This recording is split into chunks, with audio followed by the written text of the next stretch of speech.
Hello everyone, this is Scott Kidd, the Yacht Captain Investor of the Yacht Captain Investor Podcast. I have the pleasure of having a friend of mine, Dr. Jamil Sayegh, who was my coach for a while, and we did a lot of work together, and I was part of his mastermind group, which loved as well. How are you doing today, Dr. Jamil? I'm doing so well, Scott. It's awesome to be with you, and thank you for all of our listeners for joining us. For someone who doesn't know you, just give us a short intro about yourself and what you got going. And so for the last 20 years, it's been my obsession to understand what is the intersection between high performance and healing. People come to me for a few different reasons. One of the reasons is they have goals, they have dreams, and they want to experience those in 10 months rather than 10 years. And they don't realize that there are these invisible emotional, mental, and energetic performance blocks that are holding them back and keeping them stuck. And when they release themselves of that, it's like miracles. It's like, kerosene on the fire. It just takes off. And then there's the healing side of it. I'm a naturopathic physician, energy healer, mental, emotional release work, etc. Combine them all together, and there's conditions people have had physically, emotionally, mentally. The doctors may have told them they've got X amount of weeks or months to live. They might have been told there's no way to fix this, no way to cure this. And in one session, in a couple of weeks, whatever it might be, either dramatic relief or actual cure. Mm-hmm. And that has been such a rewarding experience for me. And so at the end of the day, I love people. I love seeing people lit up in love with themselves and their lives and making a meaningful difference in the world that's meaningful for them. And anything I can do to support them along the way is what I'm here for. I know personally from all the work that we did together and the work that I continue to do that are all based on a lot of the things that we went through. I know that all these things, like you were just saying, this one moment, I know I witnessed it with my daughter. She had a lot of pain and stuff like that. We discussed many times for over a decade. And then she, a lot of it was a mindset shift and a lot of it was the food. A lot of things came to one moment because then all of a sudden she got baptized. And then I think it was just kind of her mind and her faith and everything kind of started that whole healing process. It was definitely a lot of that trauma coming out of the body. It could be generational trauma. It could have been just what was in there or something that happened in her life. And I know that she just keeps getting better, and now she's gone from being in a lot of pain to thriving. So I know personally with her that it works, and I've seen personally that it works for me. And I was just, because it's quite a unique story, what got you to that moment to where, hey, I want to help. I want to do these things for other people. What was your origin story with it? I was 14 years old, and I was in my freshman year of high school, and baseball was my life, and I loved it. And then I tried out for the baseball team, and I didn't make it. So I got completely devastated. Ended up joining the track team. Never ran intentionally, a day in my life before. And I was sick all the time, and I didn't know why.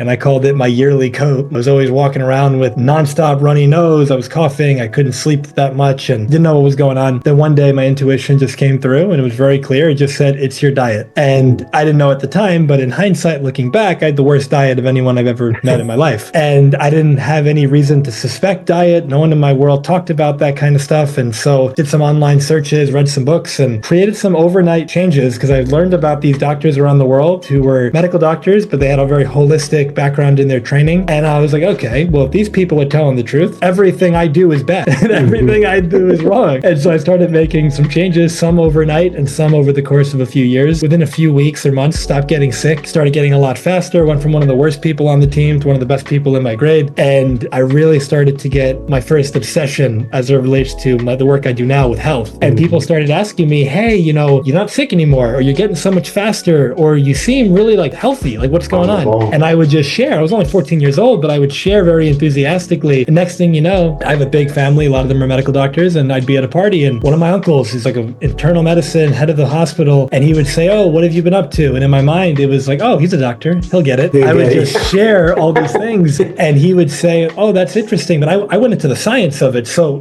he was impressed. And then he would say, what would you do if you had a patient with A, B, and C? And he was 40, let's say, and I was 14. And I would say, oh, well, I would do A, B, and C, and they wouldn't need this anymore, and they would get better. And then a couple months would go by, and he would tell me, I told my patient to do those things, and they lost all this weight, or they got off their medications, or their condition got better. And that was the first time something I was learning for me was benefiting other people, and I got even more excited about it. And that kept happening, where people started talking to me, hey, I have diabetes, or I have hypertension, or I've got this. What can I do for that? And I would share things that were more holistic and natural. Not that I'm not against medication, but that's usually the first line of defense in the mainstream conventional way of practicing versus what's actually going on in the body and how can we restore the health so you don't have all these adaptations, which are the symptoms that you have a problem that's not actually being addressed. It's almost like using a yacht as a metaphor. There's some holes in the boat, and and we're not plugging the holes. We're just kind of using buckets and throwing the water off, but we're not getting to the cause. And then at 15 years old, I started thinking, what are the other areas of a really fulfilling life? And I thought relationships. And just like I did with health, I bought all the CDs and DVDs and books of some of the top marriage therapists and dating coaches in the world that I could find. And I studied communication and I studied relationships. And then I'd meet people in their 30s and 40s and they would tell me about their life. And I would share what I was up to. And they would say, my wife and I, my girlfriend and I, my boyfriend, husband, we're having some issues. And I would end up mediating. And I was 15. I was never in a relationship. And I would mediate their stuff. And then they would tell me a year later, months later, we didn't get a divorce because of what you shared with us. And that was so impactful for me that my initial motivation to learn each of these things was for myself. But then it was helping other people and I wanted to dive even deeper. It was very clear. It said, go on YouTube, type in motivation 2005. And I was like, okay. And I typed it in and I got these videos and it was these like motivational videos that were like Tony Robbins and Brian Tracy and Les Brown and people that up until that point I never heard of. And it would have like a 2-minute clip of each one and there's music in the background and you're seeing them in their events. And I was mesmerized thinking, I've never met anyone who speaks like this. This is so fascinating. And I started to watch it over and over again in a way like reprogramming my mind from what I'd been raised with versus this. And then I saw Tony Robbins in front of like 11,000 people in one of these videos. And he helped somebody who had a big issue that they've been seeing a therapist for 20 years. And in 40 minutes in front of everybody, he handled it. And then they followed up a year later, 2 years later, the problem never came back. And in my mind, I go, what did I just see? Like, how did he do that? And then I looked it up and I found out NLP, neuro-linguistic programming, was the foundation that got him started. And I said, I want to learn that. And just like with the health and with the relationships, I dove into all the books I could find and videos on neuro NLP. And I just self-studied it. And I started helping people at that point with their relationship, with their health, and with their mindset, phobias, things like that. And I was only 15. And that just kept continuing. 17, I started studying the different world religions and I dove deep into each of them as much as I could. And I found what I would call the essence of them that allowed me to just connect with anybody. Then there was some family emergencies that happened at 19 that completely changed the course of my life and shifted the way that I related to people. And the moment, the day, like it changes everything for me. And then went to medical school at 22 in Arizona, and it was a holistic medical school. So it was conventional medicine meets holistic and combined. And that was fantastic because I can do the medications, I can do everything a medical doctor can do, but learning everything holistic from herbs to acupuncture, the mental emotional, the chiropractic kind of stuff, like all of it together, that felt so well-rounded. And it was right up the alley of what I'd been learning since I was 14. And then after I got involved in the world of energy work, I became a Reiki master, went through the whole couple years of that, went to Hawaii, learned the ancient Hawaiian practices from my teacher who has an unbroken lineage of 121 generations. It's been quite the journey up until this point. And so now I think of each of us as one being with 4 aspects to our being: physical, emotional, mental, and then energetic or spiritual, depending on the word that resonates with you. And I've thought about how can I equip myself with whatever I need so that I can help people in a holistic fashion in each of those 4. And so whether it's a coaching perspective to grow the business, to grow the life that you're wanting, whether it's a relationship, a health thing, an energy thing where there's blocks, you mentioned generational, things can be passed down generationally. And as an example, people of Jewish descent that their grandparents, great-grandparents were in the Holocaust, if you study these people, even though they themselves haven't been through that, often their nervous systems are more,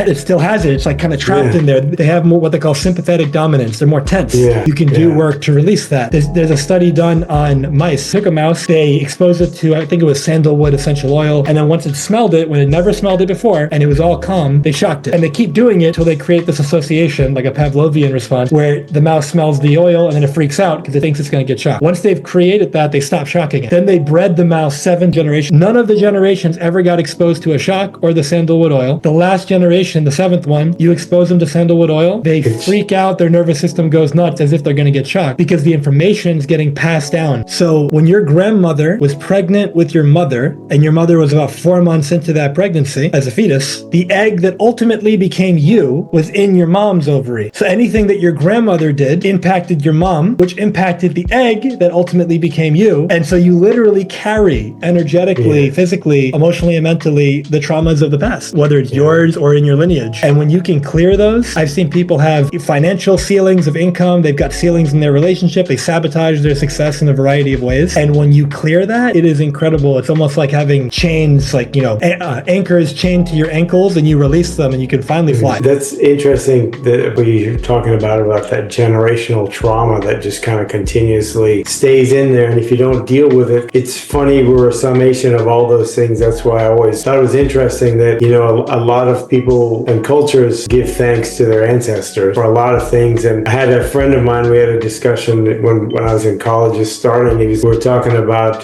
Taoism and quantum physics on how they were very similar. And there was only really just about energy and small, they call it dharmic particles, which is atomic level was the same kind of thing. And then it kind of helped my discovery period as well. It's like, well, all these religions are kind of same universal truths, kind of come back to the same thing. So everybody's kind of the same, but in a world of division, especially in the States these days and a lot of other places, it's people need to get clear of all those things. If I may jump in, example, relating business and let's say religion. In a business perspective, if you went back in the day where we didn't have the level of access to travel that we do right now, you would grow up in a certain area of the world and you'd probably spend your entire life there. And people, there was no phones, there was no Wi-Fi, there was no real way to connect. There were the people that would really go out of their way and they'd find a way to travel, and make it happen. And like you get on the yacht and 4 years later, you land in the spot. But either way, somebody who thrived in business in their region, the principles that caused them to thrive are the exact same principles that would cause someone on the other side of the world to thrive in business, even if it was a completely different type of people, completely different industry. It's just there's certain principles of value creation and marketing and things of that nature, and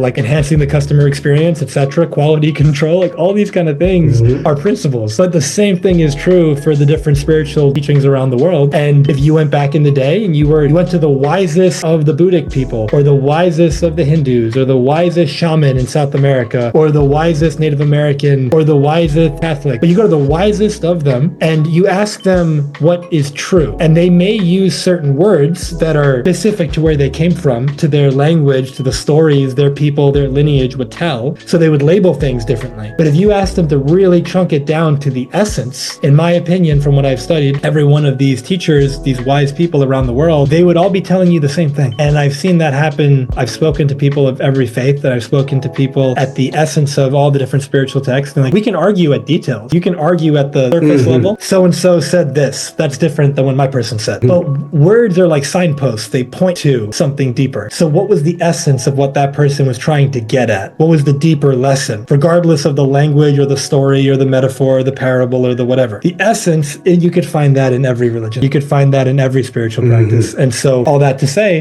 best business practices in general are best business practices. Best relationship practices are best relationship practices. And even though there's different cultures that have different, let's say, things that they prioritize, things like different standards, there's nuances, there's differences, and at the same time, the essence I have found to be the same. And people are people. And that's why one of the things I've loved, both in our work privately as well as different clients that I've worked with. I've worked with many people in the real estate space over the years, and investors, loan officers, brokers, agents, etc. And it's very common that I'll hear some variation of, I'll help somebody with something, and they'll say, I've been dealing with that problem for such a long time. You don't know much about real estate. How did you just help me with that? And I would say, well, you're the expert here in real estate. I don't have to know about real estate because I'm not your real estate coach. I know people, and I know how people get in their own way. And I've worked with people who are just getting started, and I've worked with people that are 9-figure net worth. And the people at the quote unquote top, they have some of the biggest blocks. They have some of the biggest hardships. They have some of the biggest mental and emotional blockages you can imagine. And so people think, like if I was more successful, I wouldn't have these things. No, you might make it there despite having those things. But that's like you being a runner and you have one of those backpack parachute things that these guys use, and you somehow win the race anyway. And then you say, I don't need that release work because I won anyway. How much faster could you be if we took that off? And so when I come from that space of people are people, and just like the business and the spiritual practices in a way are the same, the human experience doesn't change throughout human history. There's always been some variation of a finance problem. Whatever the resource was at the time, you didn't have as much as you wanted. There's always been a health problem. There's always been a relationship problem. There's always been a purpose or a meaning problem. These are they're throughout all of human history. And so because I study that, I see patterns and I see people getting in their own way, and they're usually unconscious of it. And it's like, I have this problem and I don't know why I have it. Or I've got this problem and no matter whatever I do, it doesn't go away. Or I've got this goal and it's taking forever. It's because they have a block. And once they free themselves of that, the business, whatever it is, the relationship, the health, it takes off and they create the life that they want. Yeah, I would imagine each person having a different level of blockage and stuff. Yeah. Like when we were doing some work and stuff, and later on I said, well, why am I still doing that? And then I heard you and everybody else and went, hey, stop doing that. And I was like, oh, it was that easy? I could have been doing this the whole time. Yeah. Well, that's the thing. One of the things that I find interesting is often what I point out to people, after you see it, it's the most obvious thing in the world. Yeah. But before you see it, it was the furthest thing from your awareness and you had no idea. And it's been costing you potentially multiple 6 to 7 figures over the last several years to not know it. And then once you figure it out, it's obvious. But before, it's like, why didn't I know that? It's like a lot of times on the boats or in business and stuff, my dad and other people have always told me, like, a different set of eyes. Like, you get stuck and then you're like, just take a step away. Hey, could you come take a look at this? And then they go, hey, just do this. And then they're done. And you've been struggling with it for weeks and you get really irritated. Then usually I just start laughing. It's like, because it's like, I should have just done that, but I didn't. I did all these things around it and I couldn't see that little thing that was right in front of me. And using what you just said as an example, because this might resonate with some of our listeners. Unfortunately, I think so many of us have been conditioned to not ask for help. We've been conditioned to think, I need to figure it out on my own. And we think there's something like noble, or like if it's a guy, it's like, I'm a man, or it's like some variation of that. And the thing is, use the example you just gave. You've been struggling with something for weeks, potentially putting in hours and hours every day, and getting frustrated. And maybe that frustration bled into your marriage or your kids. And maybe you took it out on them a little bit. Maybe you haven't been too fun to be around. Maybe you ended up losing a member of the team because they don't want to be around you anymore. And then somebody walks in and goes, oh, yeah, it's right there. And then you sit there going, if I had asked that person for help 10 weeks ago, I would have just saved so much life energy, relationship drama, all this stuff that I didn't have to deal with because I wasn't willing to ask for help. And I find that when you have the courage to be willing to ask for help, asking for help is a sign of strength. It shows that I value my goal, like what I want, more than my ego. It's like, I would rather get what I want than not get it, but preserve the illusion that I have it all figured out. Because I know the way I was raised, is very traditional, and that, to be very independent, ruggedly independent, and you got to be able to, if you're stuck in the desert or broken down on the side of the road, you figure it out or whatever it is. And many times in my life I was there and I figured it out, but there was a lot of other times in situations where I wasn't in the desert or I wasn't in the middle of nowhere. I could have just asked somebody, but instead it's like, no, I'll figure it out. I got to figure this out. You want to stay in there until you get the job done. Like you said, it's a lot of energy wasted on that one little task where I could have just said, hey, John, what do you think about this? And then they just come, hey, no, that's F5. And then the whole thing goes, goes great. God bless my parents and stuff, but they just wanted me to be able to handle it. And that's their way, and that's the way they were taught. So it goes back to that same communication. But I've kind of learned that I had to learn the hard way a lot of times, but especially what helped me a lot on the boats was that, hey, I don't need to do that job anymore. I get somebody that's better than me. I get somebody that's better than me at that and that and that. And then the whole team is better. And then I can, help them get better. It's kind of like what you're saying is like helping them. It helps me be better by me helping them get better. So it just kind of keeps, as a team, we all get better. And that applies to every organization, business, family, everything else. But that really resonates with me where I could have just asked for that help much sooner. It would have made a difference a lot quicker. But sometimes I have to learn the hard way. And I was really good at doing that when I was young, learning things the hard way. I've been there. And like you mentioned, there's nuance. There's value in developing a self-reliance. There's value in becoming competent where you're able to fix things, handle things, make sure you know what's going on. But then there's also an extreme that it could be taken to where if I said to everyone listening, how much time do you have left? We all have the same answer and it's, I don't know. And so if I had an hourglass right now and this represented your life and I turned it upside down like it just began, how much sand is left? Because people pass at different times, we all have varying amounts of sand left. So given that you don't know how much time you have left and you know that you've already lived for several decades, you might have less sand left than what you've already used. And so as a result of that, what's worth the rest of your sand? Is figuring it out on your own and taking 5 years to do it worth it, or you want to figure it out in like 2 months? Your sand analogy just reminded me of the guy fills the jar with marbles, and then he fills it with smaller pebbles, and then they said, is it full? Yeah, it's full. And then he puts sand in there, and they're like, is it full? And they're like, yeah, it's full. And then he puts water in there, and he's like, see how much more you can actually get in there because it's not actually full. So it's like, that's how much time you want to have. Use all that wisely, rather than just thinking you're full when you're not. One thing I've noticed is given the time we have left, I want our listeners to play with the question, what is worth the rest of my life? Meaning, what experiences, what dreams realized, what's worth it for you? And whatever that is, it could be a relationship thing, it could be a health goal, it could be with your kids, it could be a combination of things, it could be a dream that you want to bring into the world, and it might be like a big business thing, whatever it might be, whatever your next level is. Every time you don't do what's required to make that real, you're saying it's the most important, but you're out of integrity with it because you're not acting that way. This is the most important, but then you don't give it time. This thing will help me get there, but you don't invest in it. This is the thing, and then it's like you're saying it's most important, but your actions don't back it up. And I hope that this conversation can serve as a wake-up call to people listening. Where are you out of integrity with yourself? There's the life that you say you want, and then there's what you actually do. And if there is a contradiction, let's say, or a mismatch in those two things, it's hurting you for sure, and it's potentially hurting people around you, because maybe you tell your partner, I'm going to do this, and then you don't do it. Yeah. And then that maybe erode trust or something like that. And so I think when you can be in integrity with yourself, and you know that mentally, emotionally, spiritually, physically, I'm in alignment. One of my quotes that I love is, integrity is when what I think, say, and do are all in alignment. So there's my thoughts, I really want this. There's my speech, it backs up what I want, and there's my actions that back up what I think and say. One thing, a simple thing that I know that you said to me a long time ago is just go through your day and say, is this serving me? And that goes to your point of what you were just saying. Like, is this integrity integral to what my goals are, what I'm saying I'm doing? Given your relationship, maybe you just said something or got into an argument, but given that you want a really beautiful, passionate, trusting, loving relationship, is holding on to that grudge serving you? Is withholding your love serving you? Given the goal that you you have a certain fitness goal, is eating that thing or not going for that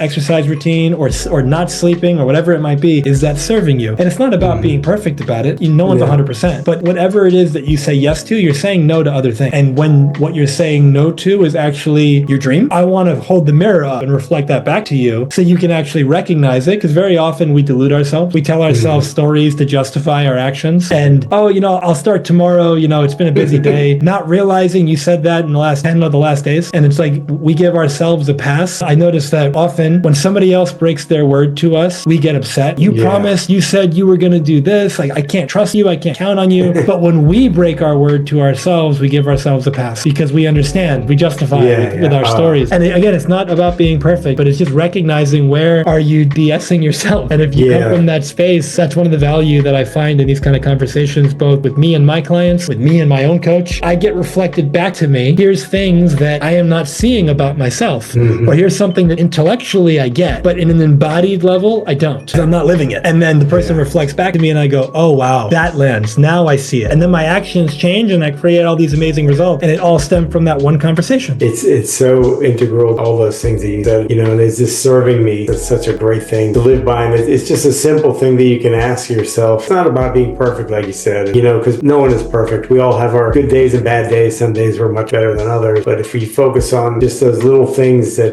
could correct those actions, you'll probably get rid of those blockages a lot sooner than you might think. And I know personally, it wasn't really any big aha moment, but it was a lot of little moments that built up to the one or two things, like where you realize that all of a sudden after 2, 3, 6 months, oh, hey, I'm not doing that anymore. What does Dr. Jamil Sayegh do for fun? So recently it's been a little bit different because I told you my girlfriend and I started to travel in September. And besides just returning home for the holidays, we've been traveling ever since, and between 2 to 4 weeks at a time in different places. And that's been really fun. That's been something that I've wanted to do my whole life. And I just never gave myself permission to do that. And so, side note, where am I not giving myself permission to do the things that I really want to do? And so I finally decided now is the time, and we've been doing it ever since. And that's been beautiful. So traveling has been a lot of fun for me. Just seeing new places, experiencing different cultures, different things. That's been great. I love to rock climb. Since I've been traveling, I've not been doing it as much, but rock climbing is something that I started doing maybe 2.5 years ago, 3 years ago. And that has been amazingly wonderful. I love reading. I love to sing. I love being outdoors. So hiking, especially being in Arizona, they've got some mountains over here. And then just since I've been here, seeing some old friends, and we'd be playing these, it's not a board game, but it's like playing these games together that's just so enjoyable. And so anytime I get to be with friends and we get to just connect and do things that we enjoy together is a lot of fun. And so the rock climbing, movies, but my work is to me also my play. And so a lot of my time goes into that. And it's how can I just keep growing and keep getting better at what I do. Well, you're definitely very passionate about what you do. That post that you did the other day really resonated with me. Give yourself permission for those things. And it's like, I give myself permission to be a lot better. If I can just to add to it, this might be profound for people. I give myself permission to be exactly who and where I am right now. Think about that. That's really good, because that reminds me of something that you said, where you said that no matter where you are and what you're doing, you have executed the perfect plan for that. So if I have a relationship that's fallen apart, I have followed the perfect system in order to create that, because we live in a cause and effect universe. It's not an accident that my relationship is this way. There's a lot of moments where I had the opportunity to do something and I didn't, or I did something that I probably shouldn't have done. And then there's, if my health is falling apart, that didn't happen overnight. If my bank account doesn't reflect the life that I want, there's certain things that I've been doing and not doing that have created that. And so we're always following that perfect system. But if you can give yourself permission, first and foremost, to just give yourself yourself some grace and be okay with where you're at right now. Doesn't mean stay there, but you want to build on a level of acceptance and build on a level of success already and a level of gratitude for what is present that you like, instead of building on insufficiency and not enoughness and scarcity. When you build on that, like, I have to do all these things because I am not okay as I am, that's a never-ending climb. And that's what people that I've worked with that are in that 7 to 9 figure, let's say, finance caliber, and they have so much void within themselves of love and of joy, and they think that the external is going to make that right. And I'm all for make all the money, make all the success that you want. And if you don't have the internal piece, if you don't have the internal success, yeah, you might be in a nice house, you might have a nice car, you might have that yacht, but it's not going to